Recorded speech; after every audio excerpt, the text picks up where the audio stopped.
Welcome to this week's Quick Charge. Another one of the great life lessons found in the Bible is depicted in a parable of Jesus in Matthew 13:44. The Bible says heaven's kingdom realm can be illustrated like this. A person discovered that there was treasure, hidden treasure, in a field. Upon finding it, he hid it again.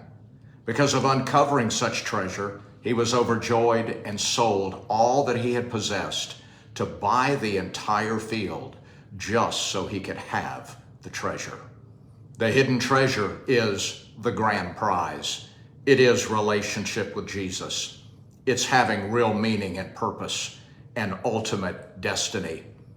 But it's hidden. It's not obvious. Everyone is looking for it.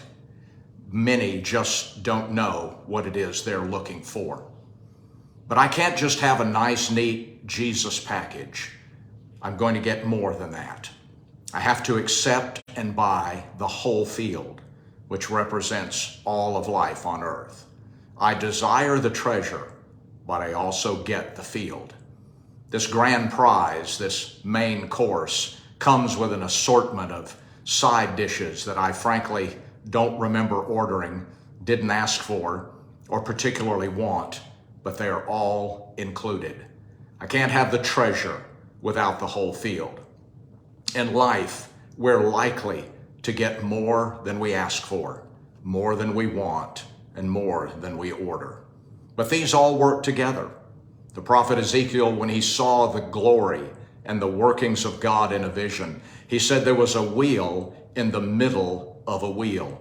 They were both moving in unity of purpose, both moving in the same direction, the same speed, and the same way. They were spinning separately, but working together. Paul reminds us all things work together in the purposes of God. So we gain the treasure, but we're exposed to the entire environment that surrounds it. And sometimes, or many times, it can seem like a lot or too much.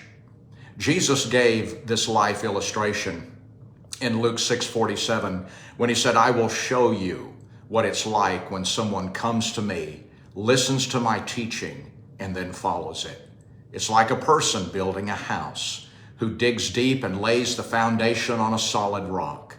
When the floodwaters rise and break against that house, it stands firm because it is well built. But anyone who hears and doesn't obey is like a person who builds a house right on the ground without a foundation. When the floods sweep down against that house, it will collapse into a heap of ruins.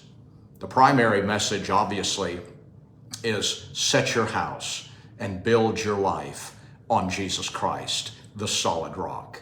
Be established in him and on him, a life yielded to him.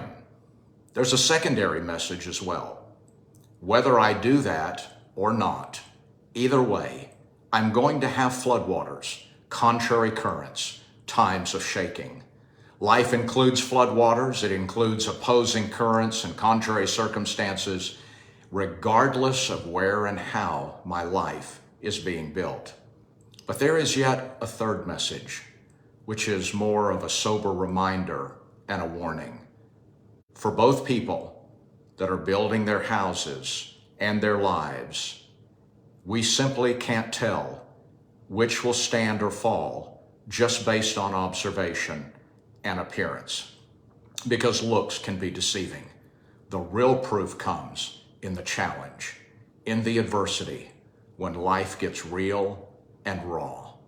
Our fallen world has its own course, which is contrary to God. Paul said in Ephesians 5:16, the days are evil. But Jesus said, be of good cheer, I have overcome the world. So it's not too much, because he who is in us has overcome it all for us. The greater one is in us. Join me next week for another quick charge. God bless.